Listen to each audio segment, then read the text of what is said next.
சொல்லக்கூடுமோ?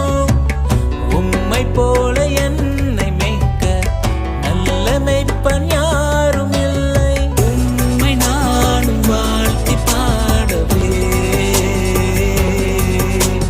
உம்மை நானும் வாழ்த்தி பாடவே. என்னை மறவாத இயேசுவே, உம்மை மற